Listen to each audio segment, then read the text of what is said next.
کہ ہمیں لحظہ ب لحظہ اپنی عبادتوں کی طرف متوجہ ہونا چاہیے.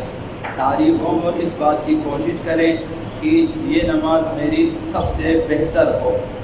لہذا ہمیشہ اخلاص کی کوشش، ہمیشہ نماز کو صحیح پڑھنے کی کوشش اور قرأت کی صحت کے لیے کوشش کریں، اور اسی طرح باقی آداب کے سلسلے میں. کیونکہ یہ زندگی جو ہے یہ تکرار شدنی نہیں ہے، دوبارہ زندگی نہیں ملے گی. خداوند متعال نے قرآن مجید میں صراحتاً فرمایا کہ انسان یہاں سے جانے کے بعد آرزو کرتا ہے رب ارجعونی، پروردگار مجھے واپس بھیج دیں، لعلی اعمل صالحا فیما ترکت، کہ میں نے دنیا میں جو کچھ چھوڑا ہے دوبارہ میں اسی دنیا میں اچھا کام کرنا چاہتا ہوں. خداوند متعال انکار فرماتا ہے کلا، ایسا نہیں ہوگا. تو بازگشت نہیں ہے، ابھی یہی زندگی ہے اور یہی عبادت ہے. انہی چیزوں کو درست کر کے لے کے جانا ہوتا ہے، یہ ہماری ذمہ داری ہے. تو جب وہاں جائیں اور وہاں پتہ چلے کہ ہماری نمازیں، عبادتیں، باقی چیزیں درست نہ تھیں، پھر مسائل ہیں. لہٰذا ہمیشہ دقت کیا کریں. ابھی بعض گھروں میں فوتگی ہو جاتی ہے اور وہاں پہ مثلا ان کے وارثین چاہتے ہیں کہ مرحوم کی نمازیں پڑھیں، مرحوم کے روزے رکھیں مثلا. تو اگر خود ان کی نمازیں درست نہ ہوں تو وہ مرحوم کی نمازیں بھی پڑھ لیں، کوئی فائدہ نہیں ہے. پہلے اپنی نمازیں درست کر. لہٰذا جس نے بھی کسی مرحوم کی نماز پڑھنی ہے وہ پہلے اپنی نماز کو ٹھیک کرے.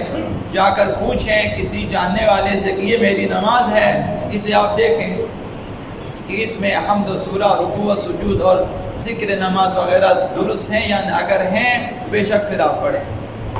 ورنہ پھر ان کی مرحوم کی جو نمازیں اس کی مسئولیت بھی آپ کے ذمہ آ جائے گی. اسی طرح جو لوگ نیابتاً حج پہ جانا چاہتے ہیں ان کا حج اپنا درست ہونا چاہیے. اسی طرح نیابتاً عمرے پہ جانا چاہتے ہیں یا کسی کی نیابت میں روزے رکھنا چاہتے ہیں، یا مثلا جو ہے ختم قرآن کی نیابت آپ لے لیتے، بھائی میں ایک قرآن ختم کروں گا. تو اگر اس کا اپنا قرآن جو اس کی اپنی قرأت درست نہیں ہے، مسئولیت ہے. لہذا اپنی اگر قرأت درست ہے، نماز قرآن کی روحانی حد اقل اگر درست ہیں تو پھر آپ کسی کے لیے قرآن پڑھیں. یہ چیزیں پہلے درست کرنی چاہیے. تو لہذا مبطلات نماز میں سے یہ کہ کوئی بھی نماز کی شرائط نماز میں سے ختم ہو جائے نماز کے دوران، جیسے مثلا لباس نجس ہو جائے، جسم نجس ہو جائے مثلا، یا جو ہے وضو باطل ہو جائے نیند آنے کی وجہ سے، پیشاب کے قطرے نکلنے کی وجہ سے، تو وہاں پہ ہماری نماز اسی وقت باطل ہو جائے گی. جا کر دوبارہ ان چیزوں کو درست کر کے واپس جو ہے نماز پڑھنی چاہیے.